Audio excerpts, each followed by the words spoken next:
Today I'm going to be cooking some Nashville hot chicken. I was at Dollar Tree the other day and I saw that they had this hot Nashville chicken seasoning. It's the first time that I've seen it there.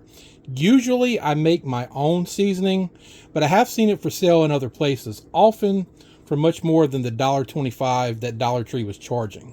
So today I want to check this out and see if it's as good as some of the other seasonings that I've tried, including ones that I've made for myself.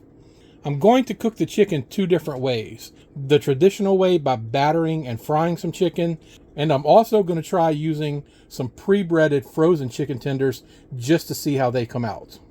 The first thing that I did was I cleaned up 6 chicken tenders, pulled out the tendon, and made sure there was no skin on the chicken tender. Neither of which are a deal breaker, but I just prefer the chicken tenders to not have those. Obviously, you don't have to use chicken tenders. You can use boneless, skinless breasts, thighs, or any other cut that you want. I'm going to marinate the chicken tenders in buttermilk and hot sauce. Technically, I have some buttermilk that I cut just a little bit with regular milk. And the reason that I do that is because I used to work at a restaurant many years ago. And when we fried our foods, we found the buttermilk often made the batter just a little too thick. So we would cut it with some regular milk, thin it out just a little bit, and I think that it makes a little bit better batter. So I cut my buttermilk with about 20% regular whole milk. If you don't want to marinate your chicken tenders, it's not going to be a deal breaker. However, the acidity of the buttermilk helps break down the chicken and makes them a little more tender. I'm going to add some Louisiana hot sauce to the buttermilk, and it will help in breaking the chicken down, but I also wanted to add just another small layer of flavor to the chicken.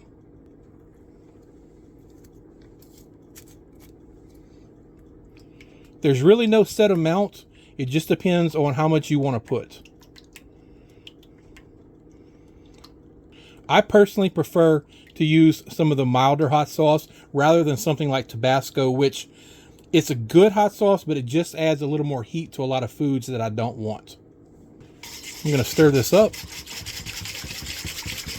That looks to me like about the right amount of hot sauce because, again, I don't want the hot sauce to be a dominating flavor. I just wanted to add a small element of flavor to the Nashville hot chicken. I'm going to place my chicken tenders into the buttermilk and hot sauce mixture.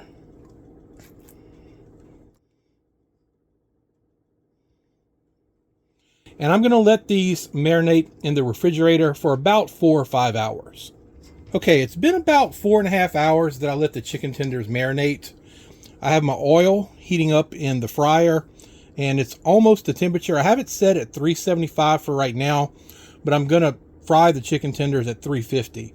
I bumped it up an additional 25 degrees just to help compensate for the temperature drop when I put the chicken into the fryer. I wanted to have a look at these ingredients: sugar, garlic, cayenne red pepper, salt, paprika, cumin, oregano, chili powder, crushed red pepper, and of course tricalcium phosphate. And as we all know, tricalcium phosphate is the mark of any good Nashville hot chicken recipe. Actually, I think that's just an anti-caking agent. So I'm going to open this up and I'm going to taste it because I don't have any idea what this tastes like. Oh, this is very good. I wasn't expecting a whole lot for $1.25, but it's really pretty good. There's a little bit of heat there. It's not overwhelming, but just an overall good flavor. Very similar to the other prepackaged Nashville hot chicken seasoning recipes that I've tried, and similar to my own. I would say one of the bigger differences is there's not a ton of heat in this, so I'm glad to know that now, so that when I add some to my oil to coat my chicken with, I'm probably going to add a little bit more than I would have otherwise. I'm just going to be using a simple batter and flour to bread my Nashville hot chicken.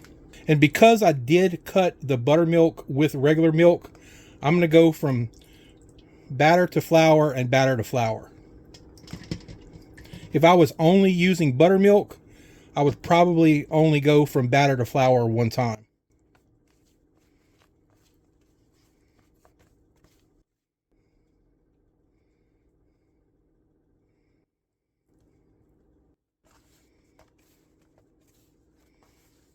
I'm going to cook 3 of these at a time.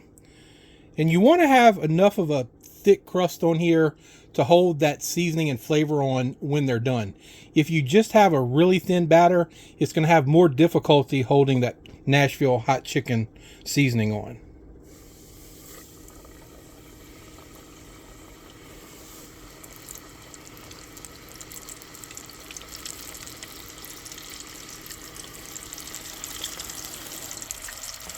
I'm going to leave the fryer up on 375 for just about a minute, and then I'm going to turn it down to 350. Okay, let's see if the chicken's about done. It's been in there for, 200 degrees. I left them in the deep fryer for 7 minutes. Okay, it's been about 7 minutes for my next batch. Let me just check real quick and make sure they're up to temperature, and they are. Now it's time for the real test and see if Dollar Tree's hot Nashville chicken seasoning can come through. I probably should have bought 2 bottles since I have 6 big chicken tenders here, and I have 3 more that I need to do in the air fryer. So I may not have enough to do all 6 of these, and I'm going to put about half of this seasoning in this bowl. And next, I'm going to use some oil straight from the deep fryer. I can't really tell you exactly how much to put. It's one of those things that you just have to kind of eyeball. Let's see if 2 good scoops will do it. Nope, still a little bit thick. So I'll put 1 more. The amount of oil you put with your Nashville hot chicken seasoning will definitely determine the depth of flavor. If you put a lot of oil, there's going to be less seasoning for the amount of oil that you put, and it may not be quite as hot or quite as sweet as you want. I'm trying to keep this one fairly concentrated. That way I can really taste the seasoning and see if it's worth recommending for you to pick up or not. Tasting it straight out the bottle, I thought it was pretty good. Next, I'm just going to dip my chicken tender in. Some people like to brush the seasoning on. I would rather just get it in there and get it coated as well as I can. Get as much of that seasoning on the crust of the chicken as possible.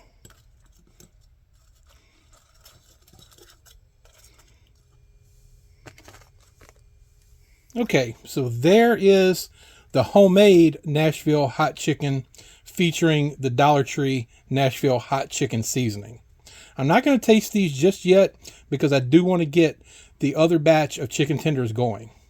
Let's say you're coming home from work and you're tired. You don't want to spend a lot of time cooking. You want Nashville hot chicken, but you don't want to have to batter it, fry it, make a mess, fool with the oil or anything like that. Well, there is another solution. Pre-breaded frozen chicken tenders. And even better, they can go straight into the air fryer and they're going to cook without you fussing with the deep fryer. And I'm going to cook these at 380 degrees for 16 minutes. Okay, air fryer is done. So real quickly, I'll just check and make sure that the chicken tenders are up to temperature. Yep, they're good to go.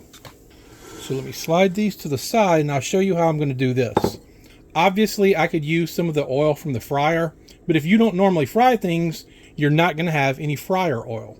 So I'm going to take the rest of my Nashville hot chicken seasoning, throw it into a bowl, and I took roughly about half a cup of oil, heated it up for about 1.5 minutes, and I'm going to pour that in. If you're wondering if you could use butter, let me just tell you, you can, but I've done that before and I didn't like it as much as using oil. Typically, butter makes almost everything better, but I just found that it made the chicken not quite like I wanted it to be. And I'm going to do the same thing I did with the chicken tenders that came out of the deep fryer.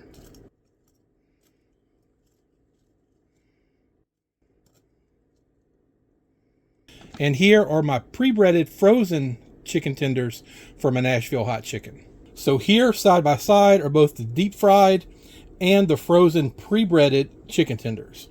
This was a lot of cooking in hopes that the seasoning from Dollar Tree is actually pretty good. So first, I'll taste a piece of the deep fried chicken tenders, and you can see how easily that cut with a fork just from letting it marinate in the buttermilk and the hot sauce. After having Nashville hot chicken from quite a few places over the years, I would say that this Dollar Tree Nashville hot chicken seasoning holds its own very well. It has a little bit of sweet, but it's not overly sweet, but it's followed up with a very good heat without the heat being overwhelming. So these chicken tenders are very good. When it comes to frozen pre-breaded chicken tenders, they're not usually going to be as good as hand battered chicken, but let's give it a shot and see. So just as I suspected, the hand battered chicken tenders are better, but these are no slouch. The frozen chicken tenders are still pretty good. And when you take into account how much quicker you can prepare these rather than having to do all the deep frying, these are a very viable alternative.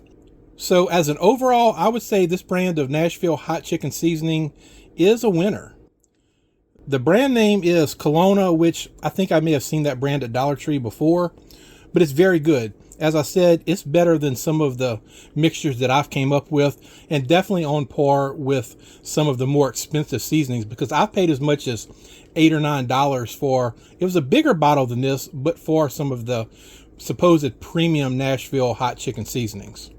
The only thing I'll do different is next time I'll buy more than one bottle of this. That's going to do it for this video. If you enjoyed it, please give it a thumbs up. And if you're not subscribed, consider subscribing to the channel. And if you tried this Nashville hot chicken seasoning, let me know how you like it. As always, I appreciate you watching, and I'll see you in the next video.